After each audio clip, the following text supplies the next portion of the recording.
सो hey guys, तो आज हम एक्सप्लेन करने वाले हैं चेनसो मैन के एपिसोड नंबर 9 को। तो पिछले एपिसोड में हमने देखा था कि अक्की अपने कर्स डेविल का इस्तेमाल करके कटाना मैन को मार देता है, पर फिर वहाँ पर एक लड़की आती है जिसका नाम होता है सावातारी, और सावातारी कटाना मैन को वापस ठीक कर देती है।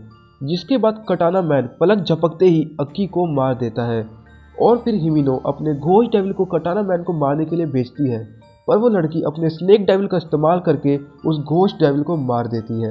तो अब आगे देखते हैं। तो एपिसोड की स्टार्टिंग में हम देखते हैं कि घोस्ट डेविल के हाथ कट के ज़मीन पर गिरे होते हैं, और उन हाथों में से एक हाथ डेंजी की चेस्ट पे लगी रस्सी को खींच देता है, और फिर डेंजी ट्रांसफॉर्म हो जाता है चेनसो मैन में। और ये देखने के बाद कटाना मैन कहता है, मैं इसके 2 टुकड़े कर दूंगा। जिसके बाद सावातारी बोलती है उसका हार्ट डैमेज नहीं होना चाहिए।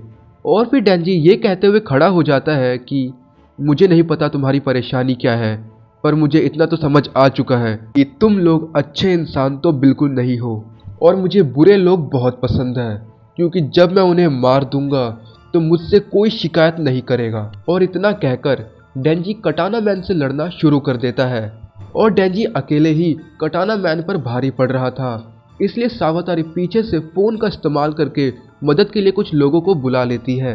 और फिर जब डेंजी कटाना मैन से लड़ रहा होता है, तभी वहां पर 2 लोग आ जाते हैं और वो डेंजी के ऊपर गन पॉइंट कर देते हैं, पर डेंजी उन दोनों को कोई मौका नहीं देता और उन पर हमला कर देता है। और डेंजी उनमें से एक आदमी को कब्जे में कर लेता है और उसे अपनी प्रोटेक्शन के लिए इस्तेमाल करने लगता है।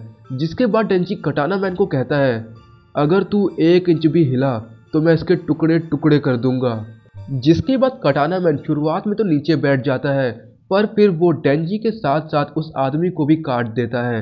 जिसके बाद डेंजी ज़मीन पर गिर जाता है, और फिर कटाना मैन अपने आदमी को कार लाने के लिए कहता है, और हम देखते हैं कि उस कटाना मैन की कटाना पिघलने लग जाती है, और वो उन डेविल हंटर्स की तरफ देखते हुए कहता है, डेविल हंटर्स भी आखिरकार इंसान ही है, वो गन के अगेंस्ट नहीं जीत सकते।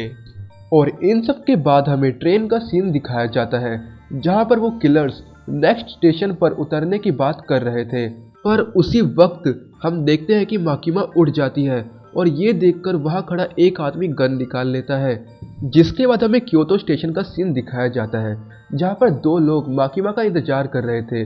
पर उसी वक्त वहां पर एक आदमी आता है जो कि उन्हें बताता है कि माकिमा के साथ 4 स्पेशल डिवीजन मारे गए।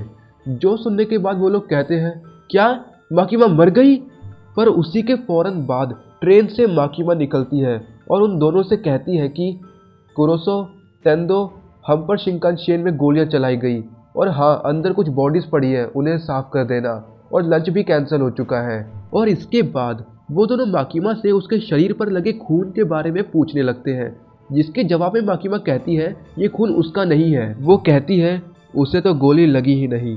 और हम देखते हैं उन्हीं किलर्स को जो कि मर चुके थे, और जो बात सबसे अजीब थी, उनके पेट के पास का एरिया गायब था। और फिर हम देखते हैं कि कुरोसो, तेंदो और माकिमा स्टेशन से निकल चुके होते हैं, और फिर कुरोसो कहता है, क्या हमें टोक्यो जाकर उनकी मदद करनी चाहिए? जिसके बाद माकिमा कहती है कि नहीं, हम टाइम पर नहीं पहुंच पाएंगे, दुश्मन डेंजी को अपना निशाना बना रहा है, हम इन सबसे अभी निपट लेंगे। कुरोसो, जाओ करीबन 30 क्रिमिनल को लेकर आओ जो कि उम्र कैद या फिर उससे भी बदतर सजा काट रहे हो। तेंदो, एक ऐसे मंदिर को किराए पर लो जो कि एक ऊंची जगह पर हो, और हाँ, कुछ साफ कपड़ों का इंतजाम करो।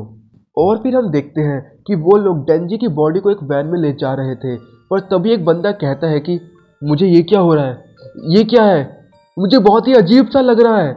और फिर उसकी बॉडी फट जाती है, और ये सब देखकर वहाँ पर सभी लोग हैरान रह जाते हैं। और सावातारी टीम ई को फ़ोन करते हुए पूछती है, टीम ई, क्या माकिमा अभी तक मरी नहीं है? जिसके बाद वो कहता है कि वो टीम सी से कांटेक्ट नहीं कर पा रहे हैं, और उस इंसान की बॉडी भी फट जाती है। जिसके बाद सावातारी को पता चल जाता है कि टीम ई का बंदा भी मर चुका है, जिसके बाद उसे डर लगने लगता है। और फिर हम देखते हैं माकिमा को, जो कि एक अजीब सा हैंड मूवमेंट कर रही थी, और सभी क्रिमिनल्स ज़मीन पर बैठे हुए थे, और सभी की आंखों पर पट्टी बंधी थी। और फिर कुरोसो पूछता है कि आखिर उन्हें पट्टी क्यों बांधी गई है। जिसके बाद टेंडो बताती है नॉर्मल डेविल हंटर्स को ये जानने की परमिशन नहीं है कि माकिमा ने किस डेविल के साथ कॉन्ट्रैक्ट किया है। और फिर माकिमा एक क्रिमिनल के पास जाती है और कहती है, कहो शूजो मिशिमा। शूजो मिशिमा। और फिर माकिमा एक हैंड मूवमेंट करती है और फिर जो बंदा डेंजी की बॉडी को लेकर जा रहा था उसका फेस ट्विस्ट होने लगता है और उसके बाद उसकी बॉडी भी फट जाती है और जिस बंदे ने वो नाम लिया था वो ज़मीन पर गिर जाता है। और फिर माकिमा दूसरे बंदे के पास जाती है और कहती है, कहो ताकाशी इनोए। और वो बंदा भी बिल्कुल वैसा ही करता है और सावातारी के साथ जो लोग थे उनमें से एक और बंदा मर जाता है और बाकी सभी लोगों के साथ भी ऐसा ही होता है। और फिर हम देखते हैं वहाँ पर जितने भी क्रिमिनल्स थे वो सभी मर चुके थे। और फिर माकिमा कहती है कि मैं यहाँ से जो कर सकती थी मैंने कर दिया, अब मैं वापस टोक्यो जा रही हूँ। और फिर हमें कोबेनी और अराई का सीन दिखाया जाता है जब वो बूढ़ी औरत उन दोनों पर गोली चलाने वाली थी और वो अराई की गर्दन पर गोली मार देती है। और फिर वो कोबेनी को भी गोली मारने वाली थी पर अराई कोबेनी के सामने आ जाता है और उसे बचा लेता है। और फिर कोबेनी भागते हुए उस बूढ़ी औरत की तरफ बढ़ती है और उसे गोली मार देती है, जिसके बाद कोबेनी सावातारी और कटाना मैन के पास जाने लग जाती है। और जैसे ही सावातारी कोबेनी को देखती है वो अपने स्नेक डेविल को बुलाती है पर कोबेनी उस स्नेक डेविल के ऊपर से भागते हुए जाती है और कटाना मैन का हाथ काट देती है। और फिर कोबेनी गन से कटाना मैन को कई गोलियां मारती है। सावातारी भी काउंटर अटैक करते हुए कोबेनी पर गोली चलाती है लेकिन कोबेनी डेंजी की चेनसो का इस्तेमाल शील्ड की तरह करती है और उससे बच जाती है। और फिर सावातारी कटाना मैन के साथ वैन में बैठकर भाग जाती है, जिसके बाद कोबेनी रोते हुए कहती है कि मुझे माफ़ कर दो क्योंकि मैंने तुम्हें पहले मारने की कोशिश की थी। अराई मुझे बचाने की वजह से मर गया, सब मेरी गलती है। मैं सीनियर हिमिनो से कहूँगी कि मैं नौकरी छोड़ रही हूँ। और इसके बाद हमें माकिमा की तरफ का सीन दिखाया जाता है जहाँ पर मादोका आता है और मादोका स्पेशल डिवीज़न के अंदर एक हंटर है और वो माकिमा को बताता है कि स्पेशल डिवीज़न में लगभग हर कोई मारा गया और वो अब इस नौकरी को और नहीं करना चाहता, जिसके बाद वो माकिमा को अपना रेजिग्नेशन लेटर दे देता है।